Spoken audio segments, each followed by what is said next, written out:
이제 여기서부터는 그 스케일별로 난류가 어떻게 발달됐는지를 좀 더 수식으로 표현을 하려고 합니다. 그래서 우선 그 앞에서 얘기했던 프릴리 이볼빙 터뷸런스에서 1단계는 그 어떤 실린더가 있으면 그 뒤가 그냥 큰 스케일 와동이 발달하는 거고, 2단계는 이게 완전히 발달된 난류로 갈 때까지니까 작은 스케일들 와동들을 만들어가는 과정이에요.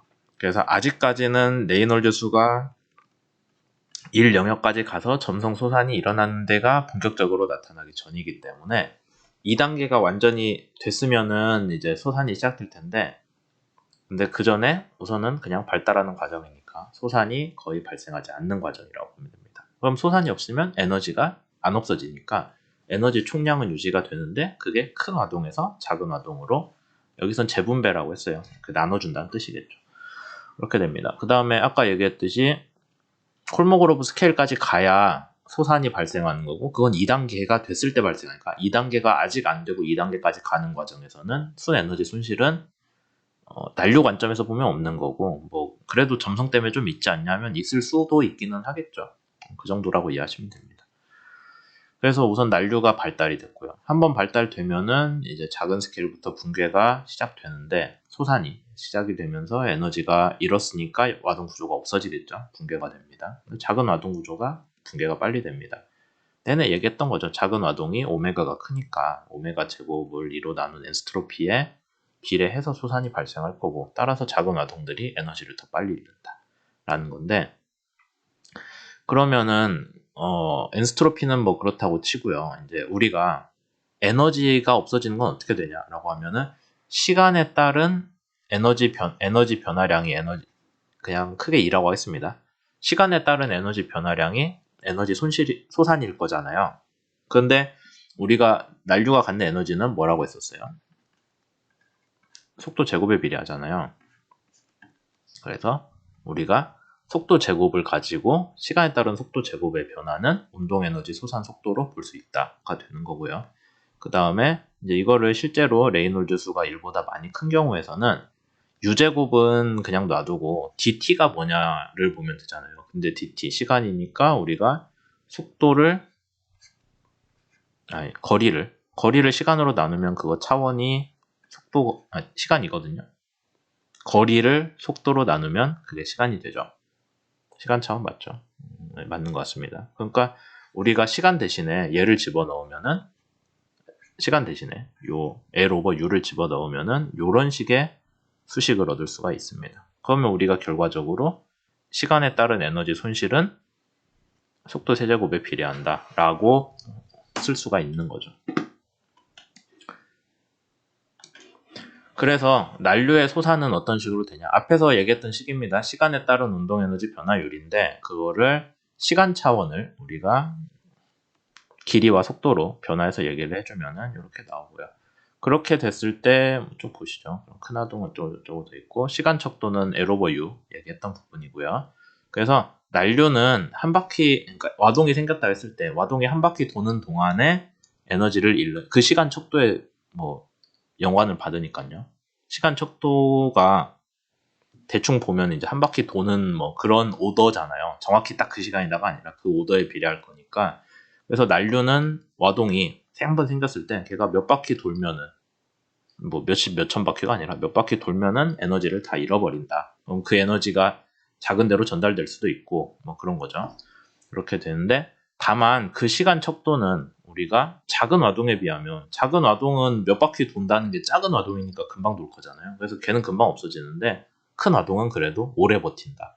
오래 버티기 때문에 뭐 예를 들어서 한 5바퀴 돌면은 와동이 다 없어져요. 뭐 에너지가 다 다른 스케일로 가거나 뭐 어떻게 돼요. 근데 큰 와동은 5바퀴 도는데 시간이 오래 걸리고, 작은 와동은 5바퀴 금방 돌잖아요. 그러니까 작은 와동 먼저 에너지를 잃는다라고 우리가 볼 수 있죠. 그래서 앞에 영상에서 얘기했던 것 같이 에너지를 잃는 방식에 대해서, 아까 제가 처음에는 뭐 크게 돌면은 얘가 스케일은 유지되는데 속도가 느려지면서 레이놀즈 수가 1에 가까워진다 라는 설명을 했는데, 여기에서는 뭐 그런 거랑 좀 다른 관점에서 시간 척도만 놓고 봤을 때, 준비 시작하고 지금 소산을 시작하세요 라고 했을 때 작은 와동이 먼저 5바퀴 돌고 솟아내서 없어지니까 작은 와동부터 없어진다. 그 얘기를 하고 있습니다. 뭐 물론 에너지는 꼭 5바퀴가 아니라 뭐 그거보다 적게 돌아도 없어질 수 있고 하니까 전체적으로 피크의 에너지 또한 줄어드는 경향도 있는 거죠. 시간이 지남에 따라서. 그래서 작은 와동으로 에너지가 전달되고 뭐 등등 얘기를 했고요. 그 다음에 다시 솟아내에 대해서 얘기를 하자면 점성으로 에너지가 솟아냅니다. 그러니까 큰 와동이 있을 때 에너지가 큰데 작은 와동에 에너지를 주다가 제일 작은 와동은 어떻게 돼요? 점성으로 인해서 에너지가 짱하고 없어지죠.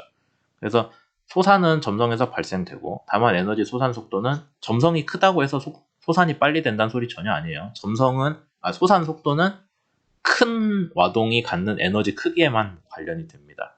그래서 어떤 경우에든 점성으로 에너지 솟아는 다 받아줄 수 있기 때문에 이 쓰레기통 크기가 문제가 아니라 쓰레기통은 무한히 커질 수 있고 여기서 들어오는 에너지의 양이 더 중요하다는 거죠. 그래서 그런 얘기들을 있고요. 뭐 어쨌든 간에 점성이 줄어들면은 그래서 더 작은 와동이 그 점성으로 에너지를 빼주면 되는 거예요. 더 작은 와동들이 많이 생겨서 쓰레기통이 커지는 거죠. 그런 식으로 하면 그거는 이제 난류 경계층 문제에서는 경계층이 얇아서 더 작은 와동들이 생긴다라고 보시면 됩니다.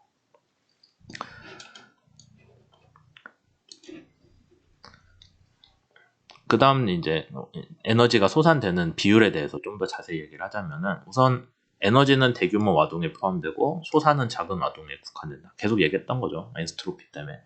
그렇게 됐을 때 점성은 솟아이 일어나는 가장 작은 규모에만 영향을 주니까 나머지는 점성 빼면 뭐가 남아요? 우리가 관성력이 남죠. 관성력을 통해서 에너지가 전달된다. 그러니까 점성으로 인한 전달이 아니라 대류로 인한 전달이라고 보시면 됩니다. 그래서 우리가 그 속도는 아까 앞에서 얘기했던 식이에요. 시간당 에너지 변화율인데 그게 큰 스케일에 대해서 구하면은 우리가 L 오버 U 세제곱이라고 했잖아요. U 세제곱 오버 L이네. 네. 그래서 이렇게 구하니까 요걸 가지고 본다면은 우리가 시간당 에너지 변화율은 에너지 캐스케이드 전체에서 균일해야 돼요. 에너지가 어디 없어지진 않아요. 그냥 큰 와동에 갖는 에너지가 아래로 쭉쭉쭉 내려오는데 그 속도가 제일 큰 와동의 속도 세제곱에 비례한다 정도로 우리가 볼 수 있습니다. 그렇게 돼서 이제 보면은 아까 얘기했던 제일 큰 와동에서 에너지가 전달되는 시간당 에너지 변화율이 에너지가 전달되는 비율이 에너지 솟아이 다 받아줄 수 있다 했잖아요. 쓰레기통 크기도 결정을 해준다라는 거고요. 그렇게 되면 그 쓰레기통에서 점성으로 솟아내는 에너지의 시간당 변화율은 전체 스케일에서 그 적분 규모에서의 값을 가지고 할 수 있다라는 얘기죠. 그걸 갖고 계산을 하면은 우리가 앞에서 구했던 콜모그로브 스케일이 다시 나옵니다. 그래서 콜모그로브 넘어가기 전에 잠깐 얘기 드리면 그래서 콜모그로브 스케일은 전체 적분 규모의 레이놀드 수를 가지고 여기서 나올 수 있는 가장 작은 길이나 속도 스케일이 얼마냐라는 거를 얘기를 해주는 거예요. 그렇게 보면은 레이놀드 수가 정해지고 제일 큰 와동의 값이 정해지면은 이제 그걸로 인해서 여기에 그 제일 작은 스케일의 크기가 정해지는 거죠.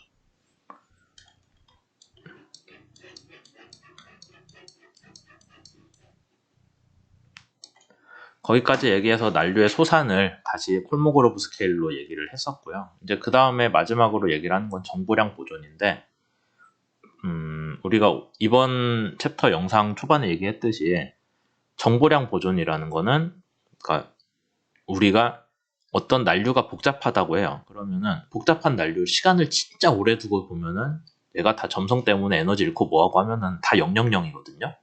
결정적으로 다 000으로 갈 거예요. 근데 그러면 정보량이 없어진 거잖아요. 그러기 전에, 그렇게까지 가기 전에 우리가 뭐를 생각할 수 있냐라는 관점에서 얘기를 하는 겁니다. 그러니까 결론적으로는 점성 때문에 정보량은 다 없어져요. 그래서 비가역적인 문제가 되는데, 그래도 우리가 짧은 시간이나 뭐 어떤 물리량들은 상대적으로 오래 가지 않을까라는 거죠.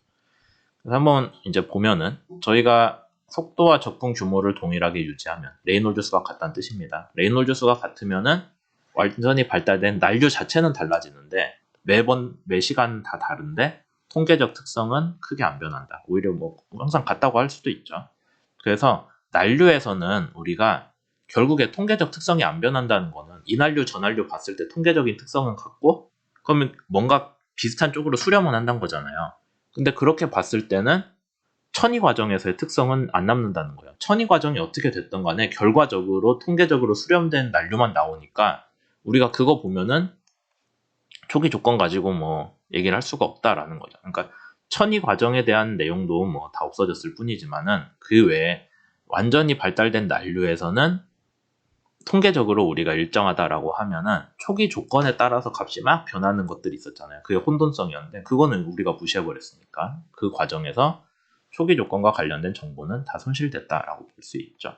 그러면 난류에서는 뭐를 우리가 보존되는 정보량으로 보고 걔를 가지고 문제를 다뤄야 되냐? 우선 초기 조건에서 일부는 난류에서 유지가 됩니다. 뭐 그게 뭔지는 좀 더 생각을 해보면 되겠죠. 뒤에서. 근데 그게 이제 기본적으로 뭔가 보존 법칙이 있어야 이 정보량이 데이터가 보존이 될 거잖아요. 그럼 보존 법칙이 뭐가 있겠어요? 우리가 생각했던 게 선형 운동량, 각 운동량 보존 법칙이 있죠. 그래서 그런 것들을 갖고 얘기하는데 우리가 이미 와도 각 운동량이랑 같은 사실상 같은 개념인 와도가 잘 보존되고 그 다음에 지역적으로 국한된다고 했잖아요. 그러니까 그거 갖고 얘기를 하자라는 겁니다. 그러면은 우선 가군동량은 어디서 생기냐? 처음에 들어오는 균일 유동은 가군동량 없어요. 와도도 없고. 근데 여기 벽면을 지나면서 점성으로 인해서 와도가 공급되면서 가군동량이 생기죠. 그래서 경계층을 통해 가군동량을 갖게 됩니다. 가군동량은 선형 운동량에 대해서 원점에서의 외적이기 때문에 선형 운동량 자체도 필요는 하죠. 그 다음에 컨트롤 볼륨 내에 모든 와둔 가군동량 합이 전체 가군동량 적분이니까 그냥 맞는 거죠. 합이 적분이니까. 그래서 처음에 들어올 때는 가군동량이 0이었는데 여기서 가군동량이 생겼다. 그럼 뒤로 갈수록 가군동량은 기본적으로는 보존이 돼야 돼요. 뭐 물론 이제 책에서 얘기하는 것 같이 여기 뭐 우리가 풍동 실험하니까 벽면에서 좀 돌아올 수 있냐 하는데 사실 그거는 별 영향 없다는 거예요. 주로 가군동량 자체는 접촉 면적을 봤을 때 훨씬 큰, 그 다음에 측류에서의 가군동량이기 때문에 변화량이 큰 격자만 가지고 보자라고 하는 거고요. 그렇게 봤을 때 아까 앞에서 했던 얘기긴 하지만 난류 영역을 크게 쪼개서 보시면은 큰 난류 영역을 보면은 그 안에서 엔스트로피 말고 가군동량 자체는 방향이 무작위고 하니까 평균 내면은 거의 0이에요. 그래서 큰 난류 덩어리를 쪼개면 에디가 크단 얘기 아니에요. 큰 영역을 쪼개서 그 안에 에디들을 다 보면은 가군동량 합은 평균은 0에 가깝다. 그러니까 우리가 다른 말로 하면은 아니 가군동량이 결과적으로 0이면 애초에 들어온 가군동량도 합을 놓고 보면 0이라는 거죠.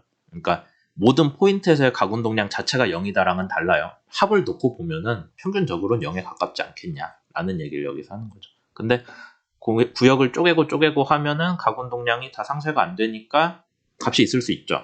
그러면은 이제 우리가 그런 경우에 대해서는 가군동량에서 어느 정도 크기 이상을 가져야 얘가 평균적으로 0이 나온다. 가군동량이. 그 얘기를 하는 거고요. 근데 그 가군동량 값들은 이제 난류에 영향을 줄 수 있는 크기이기 때문에 우리가 고려를 해야 된다라는 얘기까지 합니다. 그래서 이번 주차 수업 내용이 상당히 길기는 한데 필요한 얘기들은 많이 나왔어요. 뭐 앞에 바이퍼케이션은 뒤에서 다룰 건 아니니까 알아만 두시면 될 것 같고 이제 난류가 발달하고 소멸하는 그 과정에 대해서 설명했고 발달에서는 뭐 가군동량이 들어와서로 얘기를 했고 소멸에서는 점성으로 인해서 소멸이 되는데 그 스케일을 이리저리 해석을 해보니까 콜모고로브 스케일로 다시 돌아왔죠. 그래서 여기까지 하고요. 그 다음에 이제 7주차 수업에서 더 얘기하도록 하겠습니다.